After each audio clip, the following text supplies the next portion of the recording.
they say, and a ballot spokesman for the National Knitwear and Sportswear Association complained that Walmart used its flag-waving Buy American campaign as, quote, a negotiating club that forces domestic manufacturers to compete, often unrealistically, with foreign suppliers who pay their felt pennies an hour. As a result, vendors see their gross sales skyrocket and their net profits plunge.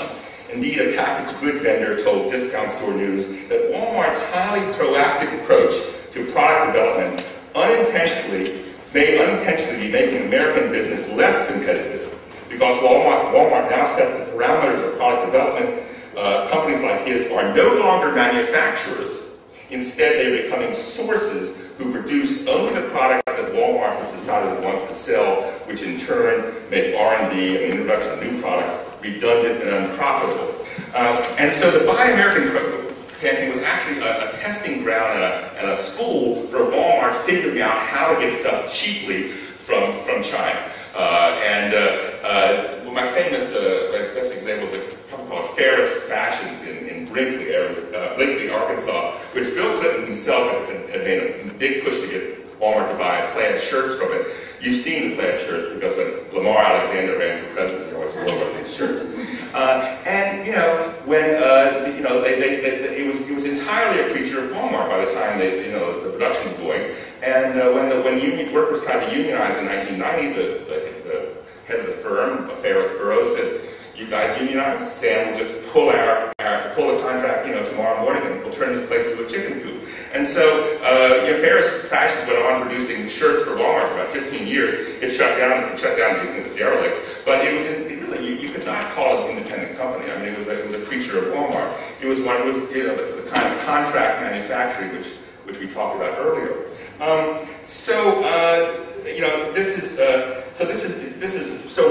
The Buy American campaign, of course, was in part a political product of the first wave of plant closings. The unions were complaining.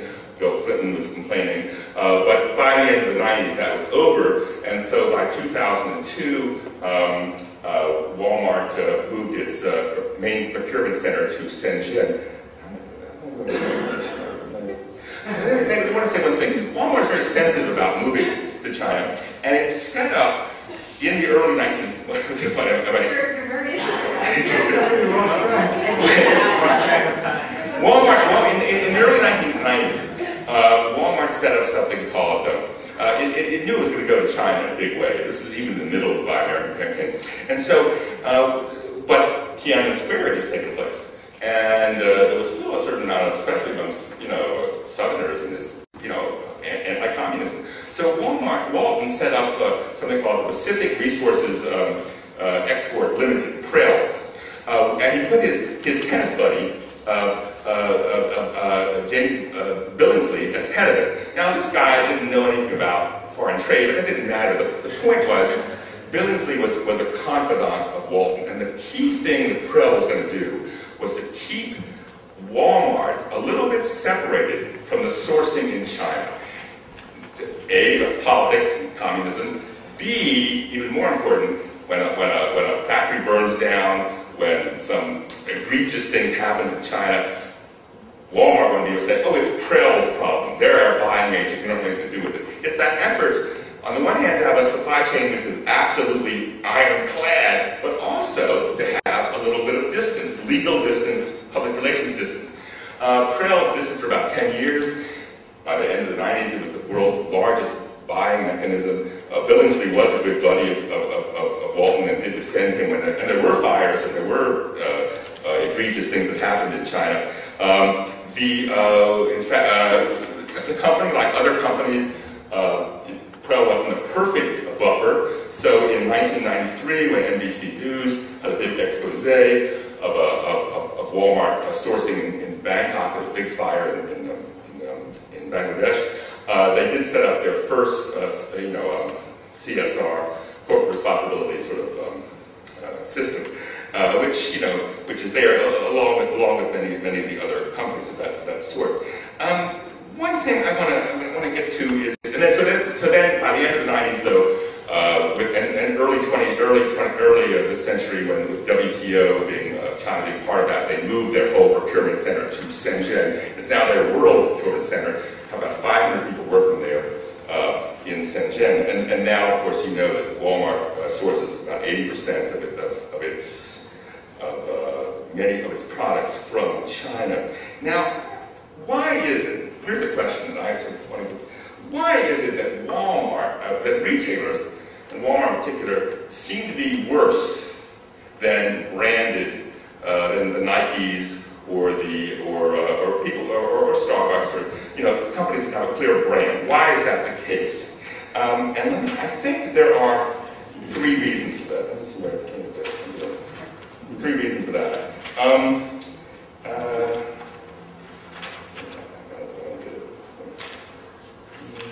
Anyway, why is it? I think the first reason is that, people who've looked around and they've compared Walmart to, say, Nike, I found to be the case, more violations in their factories. The first reason is they aren't a brand. You can't boycott Walmart. It can't be done. In any realistic way. Therefore, there's no leverage there on Walmart, and Walmart knows that. So it doesn't care about that. Secondly, Walmart procurement, its orders are huge, are 5-10 times larger than its competitors, and so Chinese companies scramble to take orders from Walmart because they know that's really the golden ring if they can do it. And often they, on their first order, they take it and they know they'll lose money.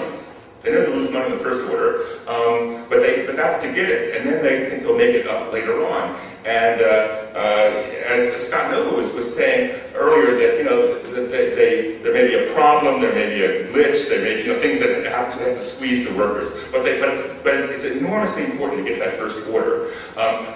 In the process, when you get the first order, often, and this is why CSR so often fails in implementation, is you have to subcontract. And there have been studies of the toy industry by people like Anita Chan and her students, and they show that while the top tier of toy companies, which may contract with Walmart or Mattel is even a better example, often the CSR works pretty well because of the tremendous the subcontract that has to take place, and toys in particular are lots of layers of subcontracting. By the time you got to the second, third, and fourth tier, CSR just doesn't apply anymore, and you end up with terrible conditions, and no one knows who's responsible. And this is identical to the situation of 100 years ago, when the Triangle Shirtwaist Fire took place. I didn't know this until 6 months ago. You all remember the Triangle Shirtwaist Fire, right? Okay. Did you know that the owners of the Triangle Shirtwaist Company were acquitted?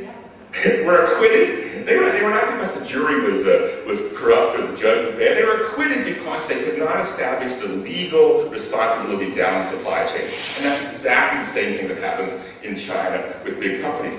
And Mattel, which was trying very hard to have a good system. They didn't want their toys to be shown to be bad. But even they got caught. They actually owned factories. It was very unusual. But with the subcontracting, the guy used lead, and that was a no-no. That was a bad thing.